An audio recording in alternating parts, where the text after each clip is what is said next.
Hello, good morning. Welcome back to 9 Little Aussies. I'm Chrissy and today we're planting my spring garden. One of the things I have on my list is to do these little baby ginger roots, which I've been saving. I've got 3 of them, so I've got to find a spot. I think we need a nice shady spot for those to go in the ground so that they will survive the Texas heat. And more tomatoes to plant and some capsicums and more herbs, so enough to keep us out of mischief. Okay, the light here is terrible because it's all mottled and the sun's coming through, but I'm thinking this little garden bed here at the back door where near the raised bed is a good shady spot that I'll pop these little gingers in and see how they go here. I'm just going to, I've let them kind of sprout. They've been sitting in my pantry. I'm going to pop them in with their little sprouts poking out. Oh, this soil isn't as thick as I would like, actually.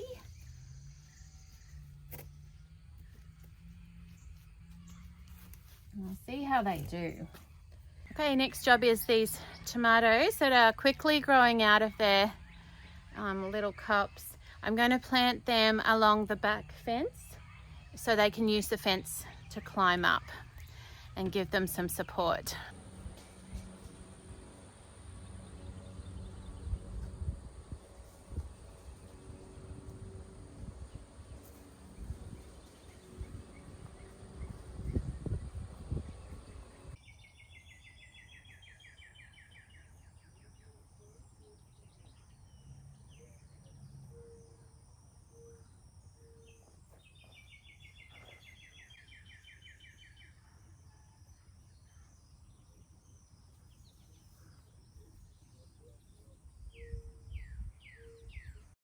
Okay, so now I'm just going to put some tomatillos.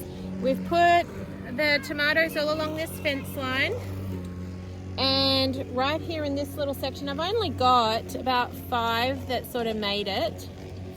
So I'm going to plant them along here and we'll see what they do.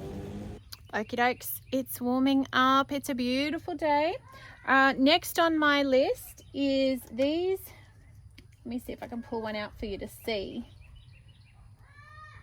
These capsicums, see how the leaves are curling a little? They're looking a little howdy-doody. So I have a tray of those that I think are big enough to go out, and they've been hardening off for a while.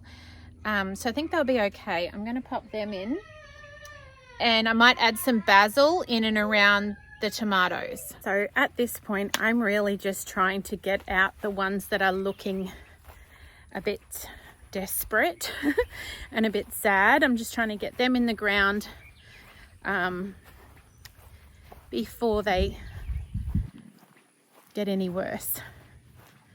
So I'll put these in front of these tomatoes along this fence line. I think there's a few spots along here where I got inadvertently attacked by fire ants, so I'm going to try and avoid that this time. The trouble is you don't see them until you're on top of them. Now I will be coming back through here and planting some herbs and some marigold in and around the tomatoes, particularly basil and parsley. I found go really well at helping keep the pests away. So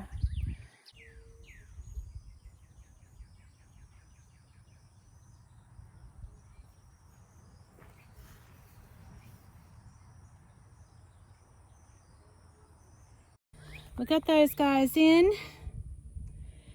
I'm just going to water them in and give my little fig cutting some water. Thinking about watering my little fig in. I'm thinking about cutting off those extra leaves. And along here, they haven't come up yet, but I did plant some sweet pea. I'm hoping they germinate. All these new baby tomatoes. capsicums. Which I should clarify, I keep saying capsicums and they are known here as sweet peppers or bell peppers. But in Australia we call them capsicums. So that's what I keep saying. Capsicums, sweet peppers. I have got some hot peppers and chilies and stuff growing over there as well. But they actually look very similar as a seedling. And some jalapenos, so they'll need to go in soon. But I felt like these were more desperate. I heard their cry. Put me in the ground.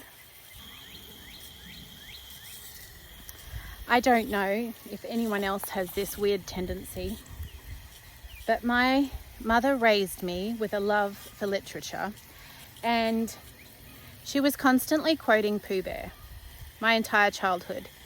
So I often feel like I think like Pooh Bear. Pooh Bear or The Lord of the Rings or Narnia. So my garden, my homestead, in my mind, everything is just an extension of Narnia, an extension of the 100-acre wood. Hence I talk to my plants and my trees. It might be an ant, you just never know. And my animals. I mean, I jest, but seriously, that is where my brain goes constantly. What would Pooh Bear say about this? In all seriousness, though, I can't even seem to say that. In all seriousness, though, I do feel like that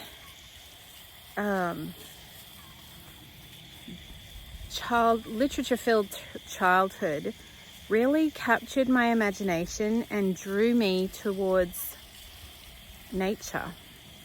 And the descriptions, you know, like if you think about the world that C.S. Lewis created in Narnia, you think about Middle Earth, the world for The Lord of the Rings, and the 100-acre wood, they're all filled with descriptions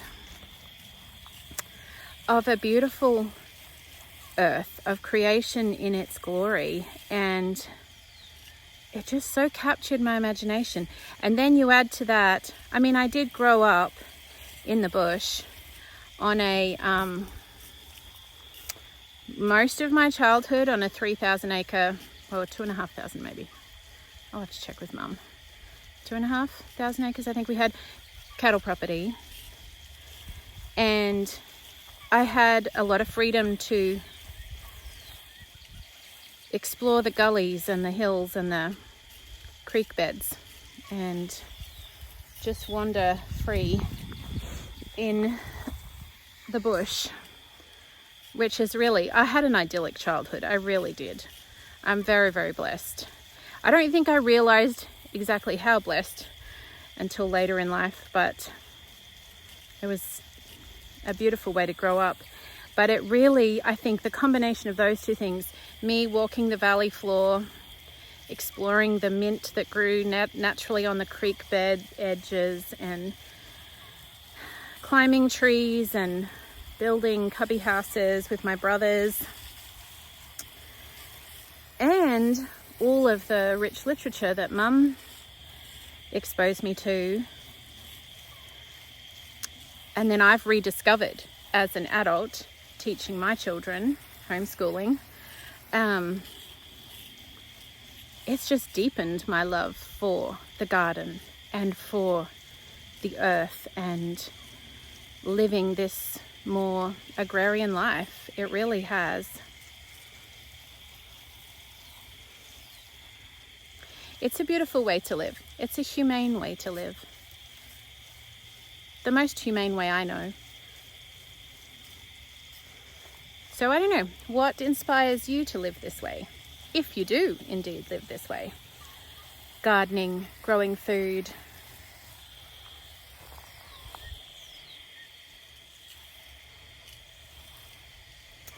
Yes, Bag End was definitely a source of inspiration.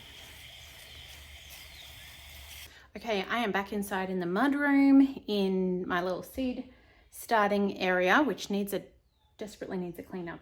But what I'm going to do now is start some marigolds and some parsley, because I'm conscious of the fact that I started some parsley earlier and I think I just left it in there too long and it didn't do well. But I want it to go out near the tomatoes and I want the marigolds out there too. I've got some basil going. All those things I've found in the past to be really helpful to plant around tomatoes as far as keeping pest pressure down. So I would like to have that going. I could direct sow them, but with the thick wood chips, I think I might just get some going in seed trays and then just be able to transplant it. Maybe I'll do a bit of both, because marigolds do germinate really easily and quickly. So I could scatter some marigold seeds out there as well. Might do a bit of both. Okie dokies. Some parsley. They're pretty itty bitty. Might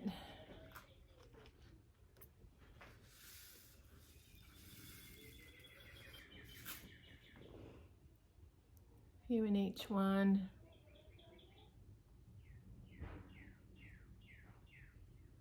I don't know if you can hear the birds behind me. They're so pretty. So many birds. I have planted out the marigold, parsley, some oregano, and I'm just putting it in this little tray here. I don't think I need to keep it inside anymore because it's warmed up so much, but I thought I might direct sow some as well. I've also got some nasturtiums that would be nice growing along that back fence there. Yes, just thinking about where to put them, but I think that's what I might do, growing along just this end of the fence. I could have them growing behind the tomatoes, but then they'll get all tangled up with the tomatoes. So, I'll definitely put some marigolds out here. I used to just scatter the seeds in my garden in Australia and they came up so easily. So I'm assuming it'll be the same here. I just got to pull back the wood chips maybe.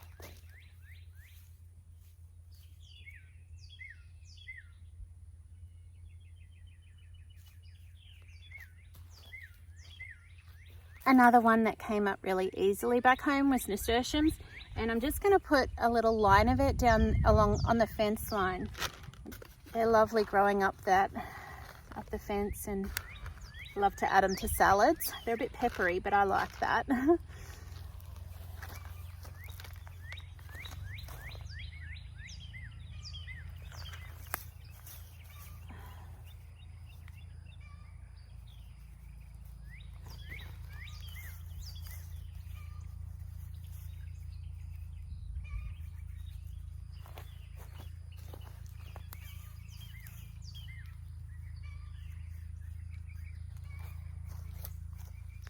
Awkward to get to the back there. There's also this little corner of the garden where at the end of the potatoes, and it is I think the soil must be a little bit poorer right here because the potatoes are like booming down there, but right on this end they're a little bit more a little bit smaller and more stunted. And there's a little patch, an empty patch here. So I'm going to put some nasturtiums here to maybe come up just this section of the fence, if they will. But I'd say this isn't as great, this soil at this end isn't as great. Oh, too in there. Even down in here where it's not really, let's just see. One down in there. You just never know where it's going to take and boom. So we'll put a couple in like that. Okay, now I have a few more. I've got oregano, sage and parsley that I'm going to try direct sowing in this bed. I'll just have to pull back the wood chips a bit so the sun can get through. But I'd like to have, I've got all the herbs planted out the front. I'd like some out the back here. And I don't know, I was thinking, did I skip oregano at the front? I think I'll have to go check. I don't remember if I put that in. So anyway, I definitely want oregano. I do use that a lot. So we'll see how we go sowing these here.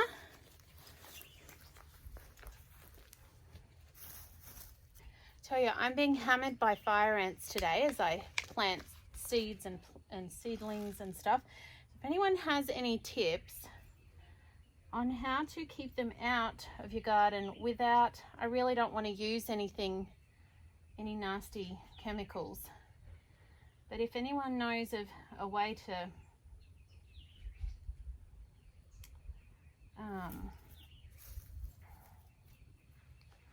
to get rid of them without using chemicals, I don't know. Maybe there's no such thing. I did hear the other day, well actually my husband was telling me, he was listening to a regenerative ag podcast, and someone, I don't even know who, was saying that when you restore the ecosystem in your garden to what it should be, or on your farm, that they just naturally kind of disappear. I don't know how long that takes or how restored it has to be, but that would be awesome. It's a nice thought anyway. A garden without fire ants. It sounds good to me. Oh, lost some of my seeds.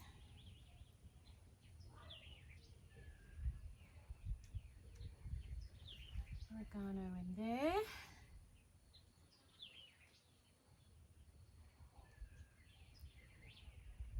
Oregano in here. So I am, see this yucky mess? It's actually a beautiful mess. It is strawberries. Strawberries that have not unleashed their potential. I actually have never planted strawberries like this before. I've always grown the, and I haven't grown a terrible lot of them, but I've always grown the seed. I've bought the actual plant that's got all the lovely green on it already, and I've never grown them from the root stock like this before.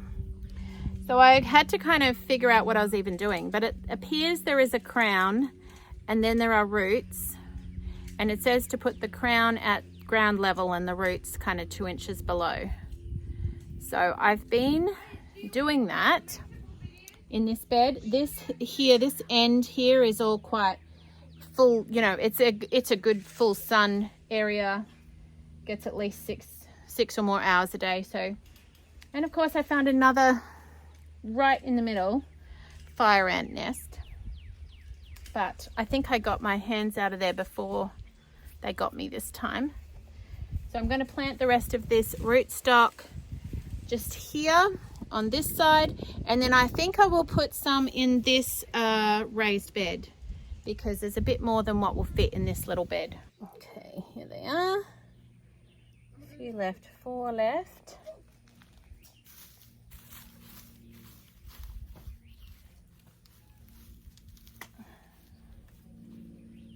There. 1 here. Oh, that's right, I put the ginger here. I have to avoid the ginger. I forgot I put that there. One thing I didn't really label. There's lots of crickets in this mulch. You see them scurrying around. 2 more. Let's see. In the middle. Oh, now where was that ant nest? All right, so I've got the strawberries planted over there, and I've still got a bit of the rootstock left. It says to rinse it, which I guess you're just bringing it alive. And I think I might put like a row of strawberries down here in this raised bed. And then I am going to start planting some of those other things in here as well. Okay, so I'm just pulling back the straw. This little plate of strawberries. Okay, so I've got all these little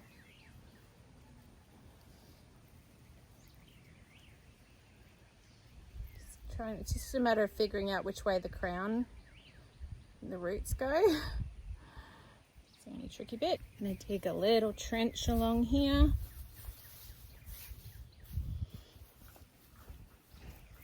This hay gave me a fit when I was helping lay it down last night. Set my nose on fire.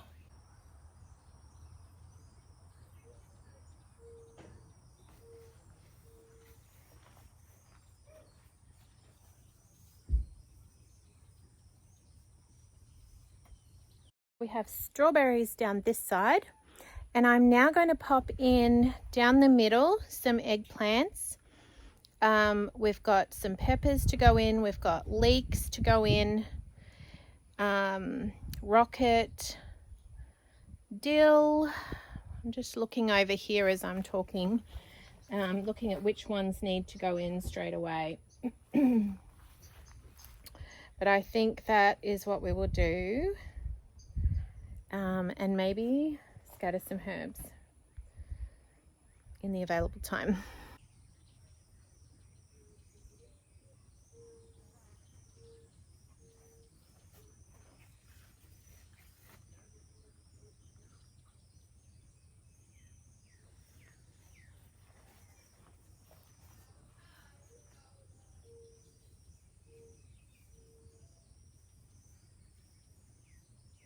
Now I think these are leeks, and you see they've gone all the way through. I think I've left them in way too long.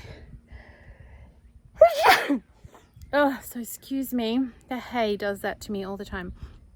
I'm not sure how they're going to transplant, so I'm going to try them and say a prayer over them and see what happens. Hopefully they make it. Okay, so let me give you a little update. It is kind of late afternoon now. I've been in and out of the garden all day, just getting things in. The strawberries are in.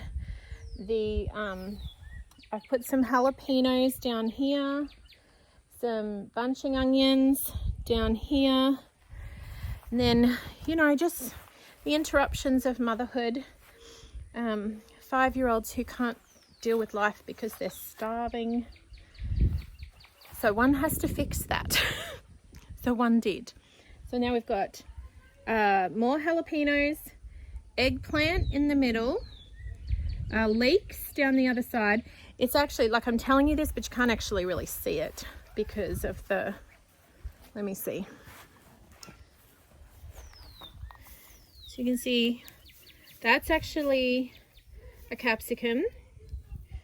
There is a row down here of, I don't know if you can see, let me see, a row down there of leeks, and down the middle you can see this little guy here, that is an eggplant. So I've got eggplants down there, and now what I'm going to do is dot through there wherever I have spaces. I've got rocket, also known in America as arugula, dill, some basil. But I'm coming down to the last few things that I feel like really have to get in today. So I'll try and just dot them through where they will fit and then water everything.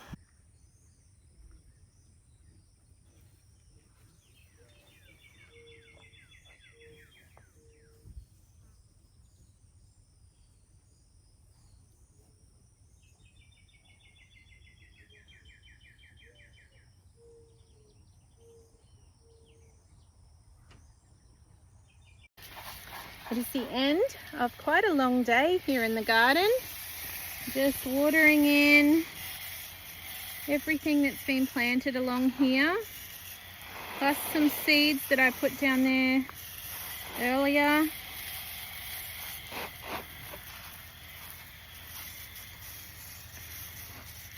I feel like there's just an air of expectancy now. All these little itty bitty seedlings in, the seeds, the earth sitting still and waiting. Now just busting to bloom.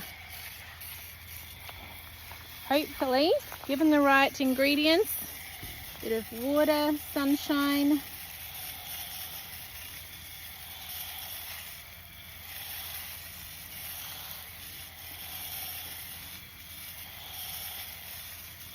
some TLC.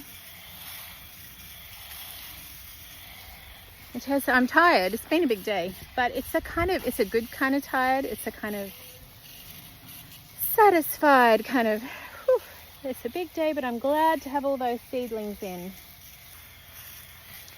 And I did what I said I wasn't going to do. I said I was going to sit and write down a plan and plot out where I was going to put everything. You crooked. I think I fixed her. Like I did at the front garden. I did do that at the front. And I said I was going to, oh, a little butterfly. I said I was going to back here, but I didn't. I couldn't help myself. I just sat there for a minute this morning and I was looking at the garden beds and looking at the seed trays and at the garden beds and thinking, paper and pen and plot it out. No, I've got a general gist of what I'm going to do. So I just wandered around the garden like I usually do with my seed trays and put them where it felt right. For better or worse, that's my method, I guess. I kind of do like that I plotted it out at the front garden, and maybe I will do that again. No doubt, it's probably true that I would increase efficiency and maybe be able to organize myself a bit more and be more efficient. But I guess I'm just not a super structured kind of person, and I like the creativity of being able to put the plants where I want at the time.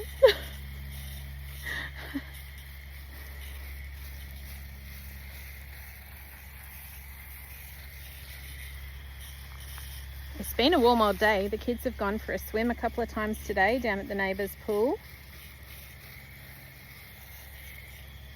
It's actually really not very hot at all. I guess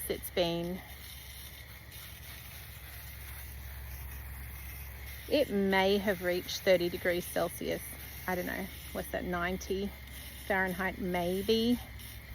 It's really not very hot, but I guess coming out of winter we're all a bit soft. I just love the smell of a freshly watered garden when the earth has been turned and you've sweated and got a little bit hot and been working hard, and then it almost feels like the watering of the garden at the end of the day is like the reward. We just get to stand and breathe and listen to the shh of the sprinkler. I've just seen the boys. Chook is out. Hey boys! Hey Ty boy! Your black chook is back there in the back paddock. I know, I hope it dies. Oh, don't say that. You're not going to chop its head off. She's just got a free spirit. I don't like it, free spirit. I don't know if you can see. Let me see if I can turn the camera around. Can you see? There she is. I just call her Blackie. She's a little Australorp. And no matter what we do, she escapes. She's way back there in the back paddock. And she is supposed to be over there. Like all the other good little chookies. Inside the poultry fence. Near her house. But no, Blackie is wandering free.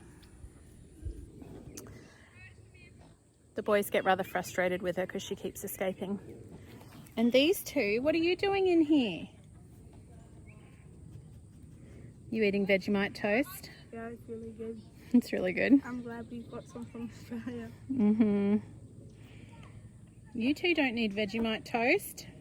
All right, take them out. They're not even supposed to be in here. Come on. I do not trust them to not dig up my garden. They're not allowed back here. Pair of rascals. So yes, that's what I was saying. I just feel like it's the reward, standing water in the garden, hearing the shh of the sprinkler, of the hose, breathing that earthy smell of water hitting the garden. I love it. Well, thank you for being here on another spring day with me as I bustled around and got things done in the garden. I kind of feel like I've just got a friend in the garden with me, which is nice. Nothing like planting with a friend. I will be back here tomorrow in the garden or in the kitchen. I hope it is balmy and beautiful wherever you are, or if it is still chilly, that you are rugged up and warm. I will finish watering in this garden bed. Enjoy the afternoon glow again. And head back inside. Thankfully again today, I have my 16-year-old this time doing dinner. It really is a team effort, hey.